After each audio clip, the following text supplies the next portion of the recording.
دیکھیے ابھی ہمارا جو سب سے پہلا جو ٹارگٹ ہے وہ اس موجودہ جو مین کیمپس ہے اس کے ایکسپینشن کا پلان ہے. وجہ یہ کہ اس میں ہم روزانہ تقریباً 150 سے 200 مریضوں کو ہمیں یہاں سے واپس کرنا پڑتا ہے. تو ہمارا یہ ایکسپینشن پلان برابر کے زمین کچھ پلاٹس ہیں وہاں پہ تقریباً 2000 گز کے اوپر ہمارا ایکسپینشن پلان ہے جس کو کمپلیٹ کنسٹرکٹ کرنے میں, زمین کی خریداری میں اور اکوپمنٹس کو اگر ہم اس کو اکوپڈ کرنا چاہیں تو تقریباً 40 کروڑ کا تو سر دست صرف اس مین کیمپس کے ایکسپینشن کے لیے ہماری ضرورت ہے. اسی طریقے سے اگر ہم مزید 3 اضلاع کے اندر ہم ہاسپٹلس کو قائم کریں آئندہ سالوں میں, آئندہ 2-3 سالوں میں اگر ہم کریں گے تو میرا اندازہ ہے کہ کم از کم ایک سینٹر کو اسٹیبلش کرنے کے لیے اکوپمنٹس اور کنسٹرکشن کے لیے کم از کم 10 کروڑ روپے کی ہمیں ضرورت پڑے گی. اچھا ڈاکٹر صاحب, ڈونرز جو ہے نا وہ شفافیت بھی چاہتے ہیں, تو شفافیت کس طریقے سے آپ برقرار رکھتے ہیں؟ کس طریقے سے لوگوں کو یہ یقین رہے کہ جو ان کی دی ہوئی رقم ہے وہ محفوظ ہاتھوں کے اندر ہے, اس کا کوئی آڈٹ ہوتا ہے, کیا طریقہ کار ہے اس کا؟ اس میں 2 چیزیں ہیں. ایک تو سب سے پہلی چیز تو یہ کہ لوگوں کی چونکہ زکوٰۃ کی رقم ہوتی ہے اور ان کا بڑا کنسرن ہوتا ہے کہ شریعہ کمپلائنس ہے یا نہیں ہے. تو میں آپ کو بتاتا چلوں کہ ہمارے ساتھ دارالعلوم کراچی کے جید مفتی ہیں, وہ ہمارے سپروائز کر رہے ہوتے ہیں اور تقریباً کوئی 4 ایسے مفتیان ہیں جو فارغ التحصیل دارالعلوم کراچی کے ہیں. وہ روزانہ ایسے تمام مریضوں کا انٹرویو کرتے ہیں کہ جن کو کسی بھی پروسیجر کے لیے ہم سلیکٹ کرتے ہیں اور بالآخر ان کے دستخط سے ہی ان کو زکوٰۃ کی رقم کی ڈسبرسمنٹ ہوتی ہے. ایک چیز تو یہ ہے. اس کے علاوہ پھر ہمارا پورا کا پورا آڈٹ کا سسٹم ہے. ہم اس وقت سیدات حیدر کے ساتھ الائن ہے کہ جو ہماری ساری کی ساری انٹرنل آڈیٹنگ کرتے ہیں اور آئندہ سال میں ہمارا ارادہ ہے کہ EY کے ساتھ ہمارا ایکسٹرنل آڈیٹنگ ہوگی. تو یہ سارا کا سارا نظام انتہائی شفاف بنیادوں پہ عمل ہوتا ہے انشاءاللہ. اچھا ڈاکٹر صاحب, اگر میں زکوٰۃ کا مستحق نہیں ہوں اور خدا نہ خواستہ مجھے کسی آنکھ کے آپریشن کی ضرورت پڑے یا آنکھ کی کسی ٹریٹمنٹ کی ضرورت پڑے, تو کیا میرے لیے بھی کوئی گنجائش موجود ہے کہ میں آپ کے پاس آ کے وہاں پر کوئی پیسے دے کر کوئی سہولت لے سکتا ہوں؟ دیکھیے بہت اچھا سوال کیا آپ نے, بہت امپورٹنٹ کوشچن. ایک تو یہ کہ آپ ہمارے ہاسپٹل کا اگر کبھی دورہ کریں تو آپ کو قطعی طور پہ یہ محسوس نہیں ہوگا کہ کوئی سب اسٹینڈرڈ کام ہو رہا ہے. تو ایک وائٹ کالرڈ آدمی اور ایک ویل آف آدمی بھی یہاں پہ آ کے ایک اچھی سروسز کو ایکوائر کر سکتا ہے. اچھا, جہاں تک بات رہی ہے کہ کوئی ایسا آدمی جو زکوٰۃ کا مستحق نہ ہو تو اس کے لیے ہمارے ہاں نظام موجود ہے. ہمارے پاس ڈونیشن کی رقم موجود ہے کہ جس رقم سے ہم نان مسلمز ہوں, سید ہوں یا ایسے افراد ہوں کہ جو کسی وجہ سے اس سرجری کے ایکسپنسز کو بیئر نہیں کر سکتے ہیں لیکن اسٹل وہ زکوٰۃ کے مستحق نہیں ہیں, تو ہمارے پاس کلیئرلی ڈونیشن کا فنڈ موجود ہے جس سے ہم اسٹل ایسے تمام لوگوں کا ایبسلوٹلی فری آف کاسٹ ہم آپریشن کرتے ہیں. پھر ایک اور چیز بھی ہے کہ ایسے وائٹ کالرڈ لوگ کہ جو خواہش رکھتے ہیں کہ جو موتیے کے آپریشنز میں جو پریمیم لینسز امپلانٹ ہوتے ہیں جس میں انٹرنیشنل برانڈ کے جو IOLs ہیں, اس کے لیے اگر شہر میں اگر پرائیویٹ سیٹ اپ میں جائیں تو 80 سے 90 ہزار یا بعض اوقات 1,30,000 چارج ہوتا ہے. وہ ہم یہاں پہ کاسٹ ٹو کاسٹ پہ اس وائٹ کالرڈ طبقے کو ہم سروس پرووائڈ کر رہے ہیں جسٹ 25,000 میں 30,000 میں, یعنی صرف اور صرف اس لینس کی کاسٹ لے کے بھی ہم یہ سروس پرووائڈ کر رہے ہیں. چلیں, یعنی کہ یہاں پر سب کے لیے جو ہے وہ کوئی نہ کوئی جگہ موجود ہے کہ کوئی فرد اگر اپنا علاج اپنے پیسوں سے کروانا چاہتا ہے اور آپ کی مشینری یوز کرنا چاہتا ہے یا آپ کے ڈاکٹرز کا تجربہ یوز کرنا چاہتا ہے تو اس کے لیے بھی گنجائش موجود ہے. ڈاکٹر صاحب, ایک آخری سوال کا مختصر جواب دیجیے گا کیونکہ وقت بہت تھوڑا ہے. کراچی میں خاص طور پر اور سندھ کا اگر ہم جائزہ لیں, کس طرح کے کیسز آپ کے پاس زیادہ آتے ہیں؟ اندھے پن کے کیسز کس طریقے کے ہوتے ہیں, مطلب کالا موتیا, سفید موتیا یا آنکھ کی جو بھی بیماریاں آپ زیادہ بہتر جانتے ہیں, کس طرح کے کیسز سندھ اور کراچی کے عوام جو ہے وہ فیس کر رہے ہیں؟ اس میں سب سے پہلے تو آپ کا سوال امپورٹنٹ اس طرح سے کہ پورے سندھ سے ہمارے پاس لوگوں کا رجوع ہے اور اس میں جو لوگ رابطہ کرتے ہیں اس میں بیشتر موتیے کے مریض کے لیے ہی ہمارے ساتھ رابطہ ہوتا ہے. لیکن اس کے علاوہ کالے پانی کا اور سب سے بڑھ کے جو موتیے سے یہ شوگر کی یا ڈائبٹیز کی وجہ سے پردے میں خرابی ہوتی ہے, اس کی وجہ سے پردے کے بھی اچھے خاصے مریض ہیں جو ہم سے رابطہ کرتے ہیں. چلے, بہت شکریہ ڈاکٹر صاحب آپ کے وقت کا. ناظرین, یہاں پر ایک بریک لیتے ہیں, بریک کے بعد اگلے ہاسپٹل کی طرف.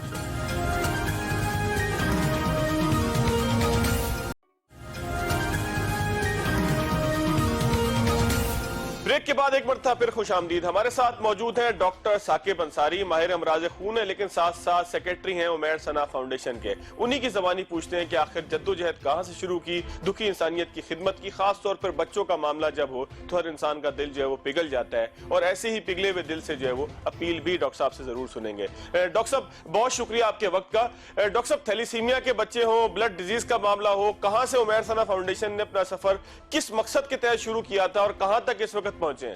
بسم اللہ الرحمن الرحیم. سب سے پہلے تو نیو ٹی وی کا اور فواز صاحب آپ کا شکریہ کہ آپ لوگوں نے اتنے اہم ٹائم کے اوپر اور اس اہم موضوع پہ گفتگو کی. عمیر اور ثنا میرے بڑے بھائی ڈاکٹر کاشف انصاری کے بچے تھے اور انہوں نے ہمارا ساتھ بلڈ ڈیزیز کی وجہ سے چھوڑ دیا. چنانچہ ڈاکٹر امرین میری بھابھی اور ڈاکٹر کاشف اور میری اپنی فیملی کی اور میری ذات کی خواہش رہی کہ کوئی بھی بچہ ہمارے لیے وہ عمیر ثنا کے لیے ہی طرح ہے اور ہم ان بچوں کی وہ خدمت کر سکیں جو ہم نے عمیر ثنا کی جب تک زندگی رہی جو کوشش کی. چنانچہ ایک تکلیف تھی, ایک سینے میں ایک بانس پھنسی ہوئی تھی کہ کس طرح سے ہم کچھ کر سکتے ہیں. جب فیلڈ میں کام شروع کیا اور دیکھا کہ خون کے مسائل بہت زیادہ ہیں, صاف خون تک پہنچ مشکل ہے, سیف بلڈ کی اویلیبلٹی مشکل ہے, بچے زیادہ ہیں, بلڈ ڈونرز کم ہیں اور جہاں بلڈ ڈونرز کا انتظام کرنے والے افراد موجود ہوں بھی تو فنڈز کم ہیں کہ ان کو موبلائز کرایا جا سکے, ان کو لا کے بلڈ جا کے لایا جا سکے. اس پیچیدہ صورتحال میں 2005 میں عمیر ثنا فاؤنڈیشن نے ڈاکٹر فہیم خان, اصغر صاحب, حمزہ صاحب اور ڈاکٹر کاشف انصاری کی رہنمائی میں کام شروع کیا اور اس ٹیم نے آج 16 سال سے یہ جدوجہد کرتے کرتے لگ بھگ 300 سے زیادہ وہ بچے ہیں کہ جو ڈائریکٹلی مستفید ہو رہے ہیں خون لگنے اور دوائیوں کی مد میں, اور ہزاروں اور بچے ہیں جو کہ سندھ اور بلوچستان میں خاص کر عمیر ثنا فاؤنڈیشن سے مستفید ہو رہے ہیں اور ان تک محفوظ خون اور دوائیاں اور پریونشن. عمیر ثنا کا ایک بہت امپورٹنٹ فیکٹر رہا ہے کہ پریونشن اور ریسرچ. عمیر ثنا نے اپنے اوریجنل ریسرچ پیپر پبلش کیے اور ایسے علاج کی تحقیق کی کہ بغیر خون کے تھیلیسیمیا کے بچوں کو مینیج کیا جا سکے. عمیر ثنا نے ایسا کیا کہ ماں کے پیٹ میں 12 ہفتے میں ڈی این اے ٹیسٹ کر لیتے ہیں اور 14-15 ہفتے تک یہ بتا دیتے ہیں کہ آنے والے بچے کو تھیلیسیمیا تو نہیں ہے, اور اگر تھیلیسیمیا ہے تو بچے کا اسقاط حمل کیا جا سکے. 8,000 سے 10,000 کی تعداد میں ٹیسٹ کیے جا چکے ہیں اور مولانا تقی عثمانی صاحب اور خمینی صاحب اور جتنے بھی طبقہ فکر کے لوگ ہیں ان کے فتوے کے حساب سے بچے کو 16 ہفتے سے پہلے اسقاط حمل کیا جا سکتا ہے, کیونکہ ایک گھر میں 4-4, 5-5, 6-6 تھیلیسیمیا کے بچے ہیں جن کو بلڈ لگتا ہے اور پھر وہ بہت زیادہ زندگی کا سفر جاری نہیں کر پاتے کیونکہ ان تک محفوظ خون کا پہنچانا نہ صرف یہ کہ مشکل بلکہ ناممکن ہو جاتا ہے اس ماں باپ کے لیے جو ایک گھر میں 4 سے 5 تھیلیسیمیا کے بچوں کے لیے بلڈ کی جدوجہد کر رہا ہوتا ہے.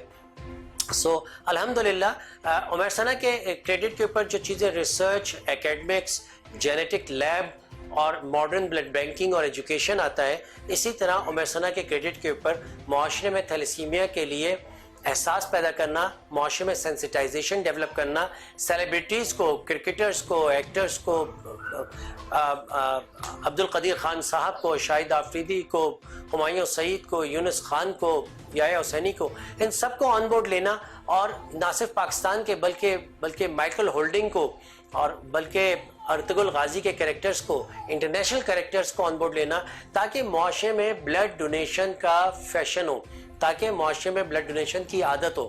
چنانچہ یہ کرتے ہوئے چند سال پہلے انٹرنیشنل تھیلیسیمیا ڈے کے اوپر 8 مئی کو اسلام آباد سے لے کے کراچی تک کوئی پول ایسا نہیں ہوگا کہ جہاں تھیلیسیمیا کی آگہی کے بارے میں نہ لکھا ہو, اور چاروں صوبوں میں اس وقت قانون بن چکا ہے کہ شادی سے پہلے تھیلیسیمیا کا ٹیسٹ لازمی کیا جائے. سو الحمدللہ یہ تمام کریڈٹس ہیں جو عمیر ثنا کو جاتے ہیں.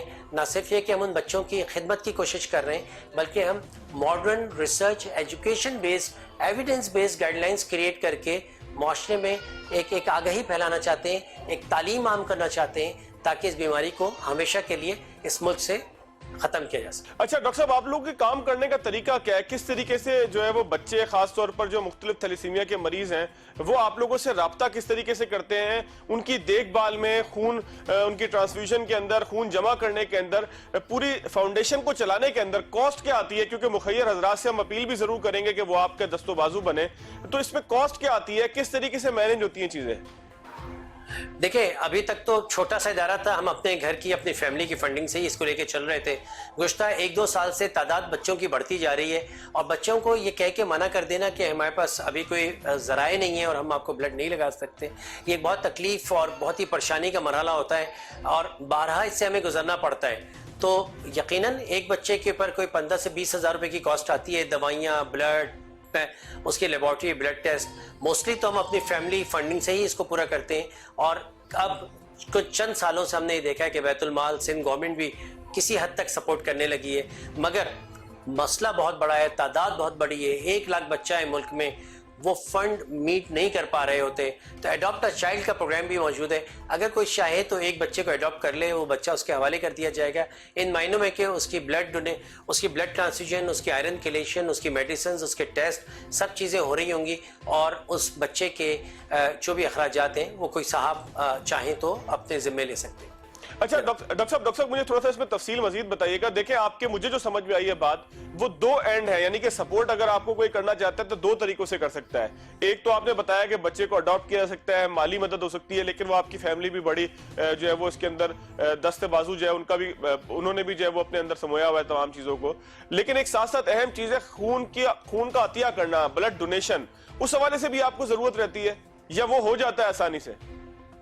نہیں, الٹی بات ہے, پیسے تو ہو جاتے ہیں, خون نہیں ہوتا. اللہ تعالیٰ نے کبھی پیسے کی وجہ سے کام نہیں روکا, ماشاءاللہ الحمدللہ, اللہ نے کبھی کام پیسے کی وجہ سے نہیں روکا. مگر بلڈ سپلائی جو ہے وہ قحط ہے. روزے کا ٹائم ہے, روزے کا دن ہے. میں اپنے بھائیوں سے, وہ نوجوانوں سے, ان لڑکے لڑکیوں سے اپیل کرتا ہوں کہ پلیز بلڈ ڈونیشن کو اپنی ہیبٹ بنائیے, بلڈ ڈونیشن کو اپنی عادت بنائیے. ان ماں باپ کے دلوں سے پوچھئے کہ جو رمضان کے دنوں میں یہ سوچ رہے ہیں کہ ان کے بچوں کو, اگر آپ کو افطاری کی فکر ہے, ان کو اپنے بچوں کی خون کی فکر ہے, ان کو اس بات کی فکر ہے کہ اگر بلڈ نہیں ملا تو میرے بچوں کی عید کہاں سے ہوگی, ان کے گھروں میں عید ہوگی کیسے. ہم عبادت کر رہے ہیں تو اس عبادت کو 4 چاند لگ جائیں گے اگر ہمارا دیا ہوا خون کسی کے روزے, کسی کی افطاری, کسی کی تراویح اور کسی کی عید کا سبب بن سکے. بلڈ ڈونیشن آپ نے بالکل صحیح پوائنٹ آؤٹ کیا فواد بھائی, آپ بھی ہمارے ساتھ اس کاروان میں بہت سالوں سے شامل ہیں. آپ تھیلیسیمیا کے بچے اور بلڈ ڈیزیز کے بچوں کو سالوں سے دیکھ رہے ہیں, چاہے وہ بلڈ کینسر کے پیشنٹ ہوں, چاہے ہیموفیلیا کے ہوں, چاہے تھیلیسیمیا کے ہوں, کہ اللہ تعالیٰ روپیہ پیسہ تو کہیں سے کر ہی دیتا ہے, بلڈ نہیں ملتا. خدا کے لیے آگے بڑھیے نوجوانوں, اور اس سال آپ کی عید ہونی نہیں چاہیے جب تک کہ آپ اپنے زکوٰۃ, اپنے جسم کی زکوٰۃ, اپنے جسم کا صدقہ بلڈ ڈونیشن نہیں کرتے. اچھا ڈاکٹر صاحب, دونوں چیزوں کا مجھے بتائیے گا کہ اگر اس انفراسٹرکچر کو بڑھانا ہو, ظاہر ہے کہ 1 لاکھ پیشنٹس تو آپ لوگ ڈیل نہیں کر سکتے, جس طرح سے آپ بتا رہے ہیں کہ پاکستان میں ایک بڑی تعداد ہے. پھر خاص طور پہ ایک اویئرنیس ڈرائیو کا معاملہ بھی ہے کہ اس میں جب تک اویئرنیس نہیں ہوگی, لوگوں کو پتہ نہیں لگے گا کہ یار شادی سے بچنا چاہیے, کہ اگر دونوں جوڑے کے اندر کسی کو جو ہے تھیلیسیمیا ہو, اس کے پوری ایک آپ لوگ ایک جو ہے وہ اویئرنیس ڈرائیو چلاتے ہیں. تو اس کے ساتھ ساتھ اگر انفراسٹرکچر کو بڑھانا ہو تو کن چیزوں کی ضرورت آپ کو ہوگی, لوگوں سے کیا تعاون آپ کو چاہیے ہوگا؟ بلڈ ڈونیشن کی تو آپ نے اپیل کی, اس کے علاوہ لوگوں سے آپ کو فنڈز کی صورت میں کیا چاہیے ہوگا؟ بلڈ بیگز دے دیں بھائی, بلڈ بیگز دے دیں, hepatitis B C H I V کی اسکریننگ کٹس دے دیجئے, کیونکہ ہم چاہتے ہیں کہ محفوظ بلڈ لگے ان بچوں کو. اور محفوظ بلڈ کے لیے آپ کو بلڈ بیگز چاہیے, ہیپیٹائٹس بی سی اسکریننگ چاہیے, اور پھر آپ کے جیسے چینل اور آپ کے جیسے جو میڈیا ہے اور جو سوشل میڈیا کے لوگ ہیں ان سے اپیل ہے کہ آگہی, شادی سے پہلے ٹیسٹ کی آگہی پھیلائیں اور شادیاں 2 مائنر میں ہونے ہی نہ دیں. اچھا ڈاکٹر صاحب, ایک اختتام کی طرف ہے, ذرا تھوڑا سا کنکلوڈ کر دیجیے گا کہ پاکستان میں تھیلیسیمیا جو ہے اس کے پیشنٹس کی تعداد کتنی ہے, کس طریقے سے کم کی جا سکتی ہے, کن لوگوں کو آگے آنا ہوگا؟ پاکستان میں اس وقت ایک اندازے کے مطابق, کیونکہ کوئی آفیشیل رجسٹری نہیں ہے, آفیشیل رجسٹری جو ہماری آرگنائزیشن ہے اس میں 60,000 کے قریب بچے رجسٹرڈ ہیں, مگر گاؤں دیہات کے شمار اس میں نہیں ہے. تو ایک معتاد اندازے کے حساب سے 1 لاکھ سے زیادہ بچہ ہے. 60,000 تھیلیسیمیا سینٹرز میں پاکستان بھر کے آتا ہے جس کو بلڈ لگایا جاتا ہے. اور ایک کنڈیشن ہوتی ہے تھیلیسیمیا کا مرض ہونا جس کو خون لگتا ہے, تو 1 لاکھ بچہ ہے جس کو خون لگتا ہے. ایک کنڈیشن ہوتی ہے کیریئر, مطلب میں کیریئر ہو سکتا ہوں, میرے اندر یہ ڈیزیز کی کیپیسٹی موجود ہے کہ میری شادی اگر اپنی طرح کی کیریئر سے کر دی جائے تو ہمارے یہاں تھیلیسیمیا میجر کا بچہ پیدا ہو سکتا ہے جو بیمار ہے. کیریئرز کی تعداد 1 کروڑ کے قریب ہے, ہر 7-8 پاکستانی میں ایک کیریئر ہے. سو ہمیں شادی سے پہلے تھیلیسیمیا کے ٹیسٹ پہ اس لیے ہم زور دیتے ہیں, یا کسی بھی عمر میں آپ تھیلیسیمیا کے ٹیسٹ کرائیں تاکہ 2 مائنر کے آپس میں شادی نہ ہو, تاکہ میجر کا بچہ پیدا نہ ہو. پاکستان کو تھیلیسیمیا سے محفوظ کرنا ہے تو ان تمام چیزوں پہ, اور جس فیملی میں ایک بچہ آ چکا ہے اب اس فیملی میں کورینو پلس سیمپلنگ, مطلب 12 ہفتے میں پریگننسی کے ماں کے پیٹ میں ٹیشو ٹیسٹ ہوگا بچے کا, اور اگر بچے کو تھیلیسیمیا میجر ہے تو اس کو ایجوکیٹ کیا جائے گا کہ آپ ایبارشن یعنی اسقاط حمل کے بارے میں سوچیں. ایسا نہ ہو کہ آپ کے گھر میں 1 سے زیادہ بچوں کو تھیلیسیمیا ہو اور آپ ان کو بلڈ لگاتے پڑ رہے ہیں. چلیں ڈاکٹر صاحب, بہت شکریہ آپ کے وقت کا. ناظرین, یہاں پر ایک چھوٹا سا بریک لیتے ہیں, لیکن ڈاکٹر صاحب کی بڑی خوبصورت بات تھی کہ انہوں نے جو ہے وہ ہم سے چندے کی اپیل کے بجائے, فنڈ کی اپیل کے بجائے, وہ بھی ظاہر ہے کہ ان کی ضرورت ہے, انفراسٹرکچر بڑھانے کے لیے ضرورت ہے, وہ بھی ضرورت ہے کہ پاکستان میں زیادہ سے زیادہ لوگ جو ہے وہ اس انفراسٹرکچر سے فائدہ اٹھا سکیں. لیکن ڈاکٹر صاحب کی اصل اپیل جو تھی وہ لوگوں سے یہ تھی کہ رمضان کے مہینے میں نیکیوں کے موسم بہار میں آگے آئیں, خون کا عطیہ دیں, خون کا عطیہ دے کے ان بچوں کی جان بچائیں کہ جو زندگی میں تڑپ رہے ہیں زندگی کے لیے. یہاں پر ایک بریک لیتے ہیں, بریک کے بعد دوبارہ آتے ہیں.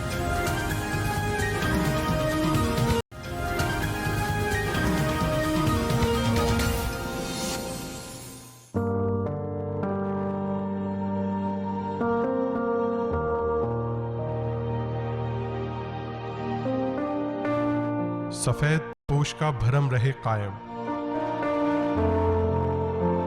سفید پوش دسترخوان کی ٹیک اوے سروس, پاکستان کی واحد این جی او جس کا کوئی دفتری خرچ نہیں. سفید پوش کے دست و بازو بنے. عطیات حبیب میٹروپولیٹن بینک کی کسی بھی برانچ میں جمع کرائے جا سکتے ہیں. سفید پوش. بریک کے بعد ایک مرتبہ پھر خوش آمدید. نیکیوں کا موسم بہار ہے اور اس موسم میں کسی کو کھانا کھلانے کے لیے پیسے مانگنا, کسی اور کے لیے بات کرنا, کسی اور کے لیے کسی سفید پوش کے لیے بات کرنا کہ اس کے پیٹ میں بھی لقمہ پڑ جائے, اس کے پیٹ میں بھی رب کی دی ہوئی نعمت پہنچ جائے. یہ صاحب تمام کام کر رہے ہیں. سفید پوش دسترخوان کے سی ای او ہیں اقبال حسین شاہ صاحب. ان سے پوچھتے ہیں کہ آخر وہ کام کر کیا رہے ہیں, کیسے کر رہے ہیں, کیسے خیال آیا. شاہ صاحب بہت شکریہ آپ کے وقت کا.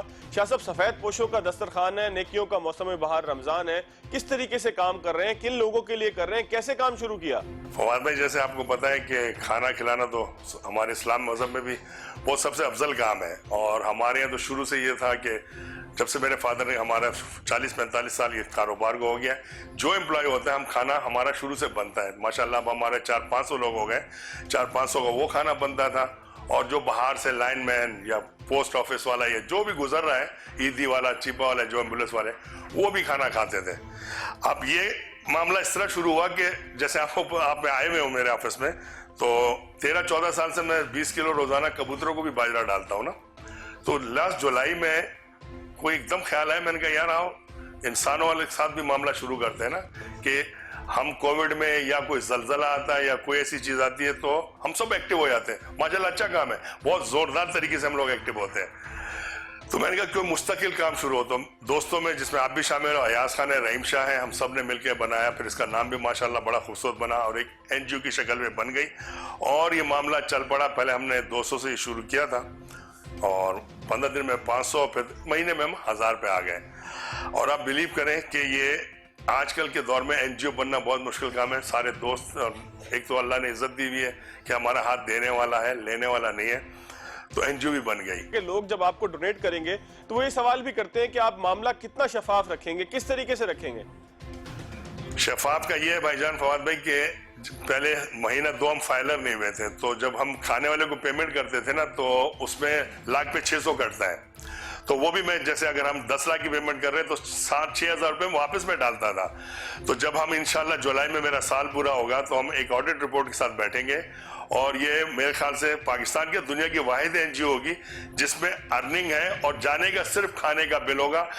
آڈٹ وہاں ہوتا ہے جہاں آپ ایکسپینس دکھا رہے ہو, اس میں ایکسپینس کا دفتری خرچے کا کوئی کالم نہیں ہے کسی طرح کا, نہ سیلری, نہ تنخواہ, نہ ڈیزل. ایون کہ ہمارا فیوچر میرا یہ ہے کہ اس کو میں, جیسے ابھی عمران خان صاحب نے اچھا شروع کیا ہے, کوئی بھوکا نہیں سوئے گا, تو میں نے اس سے پہلے سوچا ہوا تھا کہ ہم باکس میں دیتے ہیں. آپ نے خود دیکھا کیا ہے شاہ صاحب, آپ کا فیوچر پلان کیا ہے, کہاں دیکھتے ہیں اس دسترخوان کو؟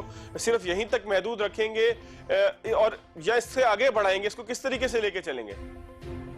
اس کو فواد بھائی ہم نے انشاءاللہ 2 جگہ ٹارگٹ کی, ایک سرجانی ٹاؤن میں ہے اور ایک یہ اورنگی ٹاؤن جو غریب علاقے ہیں, وہاں میں نے 2 جگہیں دیکھ لی ہیں, اور وہیں پہ کوئی ایک نیک بندہ کوئی ملے گا وہی اس کو بانٹے گا. وہیں کا ہم نے کیٹیئر رکھنا ہے, نہ کہ گلشن سے بنا کے وہاں جائے گا. نمبر 1. نمبر 2, میرے پاس اپنے ہائیسٹ اپنی گاڑی ہے, ٹھیک ہے, ہم نے اس کو اپنا, میں اس کے لیے ڈونیٹ, گھر کا کام بھی کر رہے ہیں, میری اپنی گاڑی ہے, نہیں کہ میں باقی لوگوں کی طرح کی گاڑی خریدے اس کو استعمال کر رہے ہیں. ہم اپنی گاڑی کے اندر باکسز بنا کے جہاں جہاں بندہ جا سکے ہم وہاں کور کر رہے ہوں گے. یہ 2 پلان ہیں انشاءاللہ. اچھا شاہ صاحب, اور اس میں منفرد کس طریقے سے ہے, کیونکہ ہم دسترخوان تو دیکھتے ہیں کہ شہر میں بہت سارے چل رہے ہیں, تو آپ کا دسترخوان بھی اسی طریقے سے فٹ پاتھ کی جگہ پہ جو ہے وہ سامان بچھا کے, یا کچھ منفرد بھی ہے اس کے اندر؟ یہ اللہ نے شکر ہے کہ جو میرے دماغ میں کنسپٹ آیا تھا نا, وہ آج ہمارا پرائم منسٹر صاحب اس کو فالو کر رہے ہیں. ہم نے باکسز سے شروع کیا تھا, اس کو ٹیک اوے سروس نام دیا گیا ہے, کیونکہ زمین میں بیٹھا کے کھلانا, لوگوں کے روڈ کے اوپر کھلانا,